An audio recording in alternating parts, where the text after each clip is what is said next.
आदरणीय राजेश जी, आदरणीय मिलिंद जी, उपस्थित सभी बंधु माता भगिनी, संघ के शताब्दी में हम सब लोगों के लिए ऐसे अवसर और भी प्राप्त हुए होंगे जब हमने संघ के कार्यकर्ताओं का स्मरण किया, संघ के कार्य का चिंतन किया। ऐसा अवसर देने वाले बहुत सारे कार्यक्रम हुए हैं, केवल स्वयंसेवकों के भी हुए हैं और नागरिकों के साथ भी हुए हैं। आज का ये अपना कार्यक्रम एक विशेष है। कोई वृक्ष का सुंदर पुष्प अथवा फल अथवा उसके पर्ण अपनी जड़ का स्मरण करे, ऐसे आज संघ के कार्य में जो वर्तमान है, तीसरी, चौथी और पांचवी पीढ़ी, उसके कार्यकर्ता पहली पीढ़ी का स्मरण कर रहे हैं, दूसरी पीढ़ी का स्मरण कर रहे हैं। और उस स्मरण का औचित्य है क्योंकि कार्य बढ़ता है, आगे बढ़ता है, उसकी प्रतिष्ठा बढ़ती है, समाज में उसके प्रति विश्वास तैयार होता है, प्रेम तैयार होता है। तो स्वाभाविक उपेक्षा के काल में, विरोध के काल में जो कष्ट थे, असुविधा थी, वो समाप्त हो जाती है और कार्य करने के लिए साधन उपलब्ध हो जाते हैं और जय जयकार भी होने लगता है, जो अब तक नहीं होता था। हमारे क्षेत्र संघ चालक थे बिहार के बबुआ जी, तो वो हमेशा ऐसा कहते थे। ये दिन उन्होंने नहीं देखे, उसके पहले ही चले गए, परंतु वो कहते थे कि अरे भाई, हम कोई बड़े अमीर लोगों के गैलरी में लगे गमले के पौधे जैसे नहीं है। बहुत जतन से हमको रोपा गया, मिट्टी, पानी, खाद सबकी चिंता की गई। धूप ज्यादा है तो छांव में लाया, कम है तो धूप में ले गए। ये सारा जतन करके बड़े सुंदर दिखने वाले पौधे वैसे हम नहीं है। हम तो बन के बनफूल है, हम तो कांटे और कचरे में से ऊपर आए हैं और अभी तक कोई भी हमारे बारे में एक अच्छा शब्द हमने लोगों से सुना नहीं है। गालियां भरपूर सुनते आ रहे, सुन रहे। अब ये वस्तु स्थिति थी, अब वो बदल गई, कार्य की दशा बदल गई। ऐसा जब होता है तब चिंता बहुत करनी पड़ती है कि कार्य का रूप बदले लेकिन कार्य का मूल न बदले, तत्व न बदले। और तत्व पुस्तकों में पढ़ने को मिलता है, भाषणों में सुनने को भी मिलता है, लेकिन तत्व का समझ में आना और तत्व का मन में पैठ जमाना, ये तब होता है जब वैसा जीवन देखते हैं। संघ के कार्यकर्ता, हम कहते हैं, कार्य करने वाला कार्यकर्ता होता है। यानी कार्यकर्ता कहने से सक्रिय होना चाहिए, परंतु संघ कार्य केवल सक्रियता नहीं है। सक्रियता नंबर 2 का गुण है। नंबर 1 का गुण है संघ का जीवन जीना। इसलिए संघ का क्या है, क्या क्या संघ का है, लोगों को गलतफहमी होती है ना। इतने सारे संगठन जिसमें स्वयंसेवक काम करते हैं, इतनी सारी गतिविधियां हैं, तो उनको लगता है कि ये संघ ही चलाता है, संघ उसको सेंट्रली डायरेक्ट करता है या रिमोटली कंट्रोल करता है, ऐसा लोग समझते हैं। लेकिन ऐसा है नहीं। संघ कार्य की रचना में ये सब है नहीं। आज जो स्वयंसेवक अन्य अन्य काम कर रहे हैं, समाज को साथ लेकर कर रहे हैं, वैसे सारे अन्य अन्य कार्य समाज को साथ लेकर डॉक्टर हेडगेवार ने कर लिए थे, कर चुके थे। परंतु ये काम समाज में नित्य होते रहने चाहिए, इसलिए समाज में जिस प्रकार का व्यक्ति चाहिए उस व्यक्ति को गढ़ने का काम ये केवल संघ का काम है। और इसलिए संघ का जीवन जहां देखने को मिलता है वो संघ का है। जहां स्वयंसेवक है वहां संघ का जीवन देखने को मिलता है। जहां स्वयंसेवक का कुटुंब है, यानी संघ का कुटुंब है, वहां आपको संघ का जीवन देखने को मिलता है। और संघ की शाखा है जो संघ के जीवन का लेबोरेटरी रूप है, जिसका अभ्यास करके स्वयंसेवक को लेबोरेटरी के बाहर जाकर दुनिया के सारे विपरीत प्रवाहों में आग्रह पूर्वक उस जीवन को जीते रहना पड़ता है। और इसलिए संघ में डॉक्टर हेडगेवार हो गए, उसके बाद कोई नहीं हुआ ऐसा नहीं है। डॉक्टर हेडगेवार हुए तो ऐसे हुए और उन्होंने ऐसा किया कि हम गीत में कहते हैं, तेजोमय प्रतिबिंब तुम्हारे स्वयं सिद्ध अगणित निकले हैं। तो जोत से जोत जलाने जैसी बात है। संघ स्वयंसेवक सुनते हैं बाद में, पढ़ते हैं बहुत बाद में, लेकिन संघ देखते हैं जब संघ के अंदर कदम रखते तब से।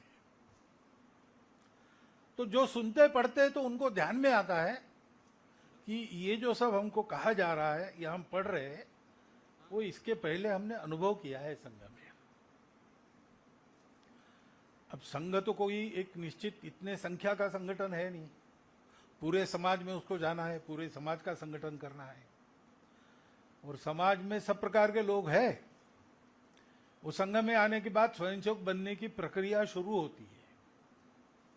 टेक्निकली उसको तब से स्वयंसेवक कहा जाता है। एक बार प्रणाम किया हो गया स्वयंसेवक। लेकिन स्वयंसेवक यानी जीवन है, ऐसा अगर हम मानते हैं तो स्वयंसेवकत्व की साधना ये पूर्णता की साधना है और वो जीवन भर करनी पड़ती है।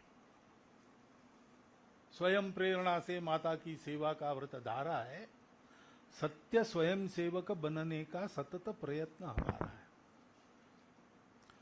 क्योंकि स्वयंसेवक की पूर्णता की कोई मर्यादा है नहीं। उसकी पराकाष्ठा हमने देखी है डॉक्टर साहब के जीवन में। डॉक्टर साहब को पूछते हैं तो वो कहते हैं कि मैं भी साधना कर रहा हूं। तो इतना आगे जिसका कोई छोर नहीं, जहां पूर्णता भी मर्यादा है, सीमाओं की डोर नहीं, ऐसा वो लक्ष्य है। सतत साधना करनी पड़ती है। सतत साधना सुख से नहीं होती, क्योंकि ये एक प्रकार से विपरीत साधना है। कलयुग का प्रवाह जिस तरफ है उससे उल्टा प्रवाह लेकर हम जाते हैं। लेकिन यही करना है, क्योंकि जो भारत को दुनिया में करना है वो कर सकने वाला भारत खड़ा होना है, तो उसका उदाहरण भारत को बनना पड़ेगा। और उसका उदाहरण भारत को अगर बनना है तो भारतवर्ष के परिवारों को, भारतवर्ष के व्यक्तियों को उस जीवन को अपनाना पड़ेगा जिसकी शिक्षा दीक्षा अपने उदाहरण से उनको दुनिया को देनी है।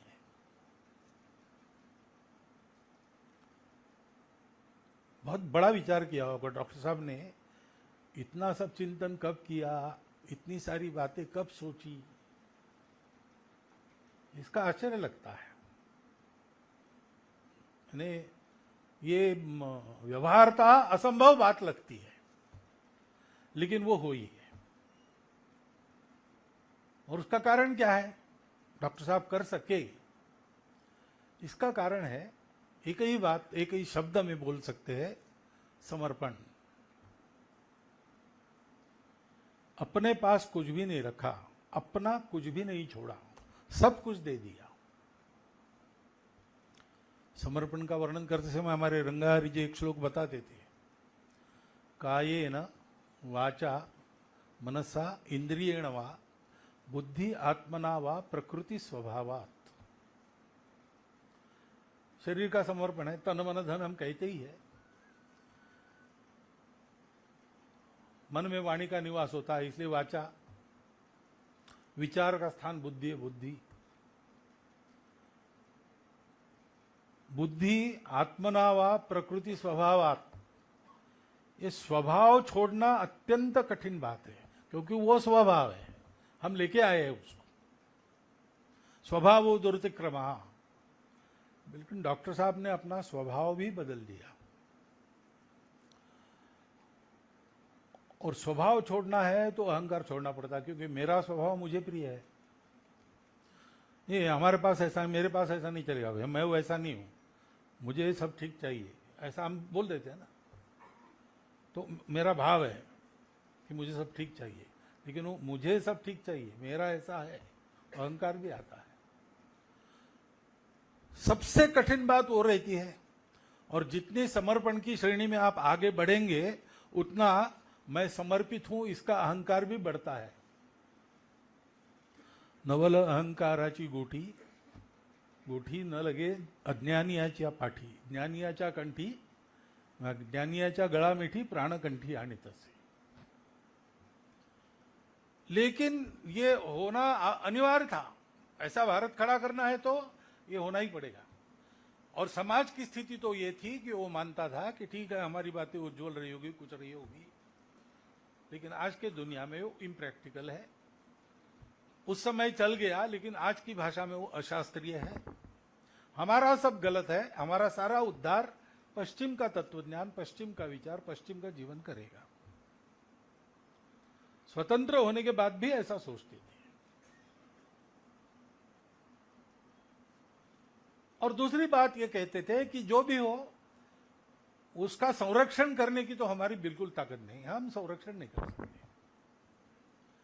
समाज ने अपनी निजता को खो दिया, समाज ने अपने आत्मविश्वास को खो दिया। और ऐसे समाज को अगर फिर से खड़ा करना है तो जो बिल्कुल मूल बात है, इसको लेके खड़ा होना पड़ेगा। उसे में उसका श्रद्धा विश्वास बनाना है, और बनाना है तो उसको ये दिखाना पड़ेगा कि यह जीवन आज भी एक सफल सार्थक जीवन बन सकता है।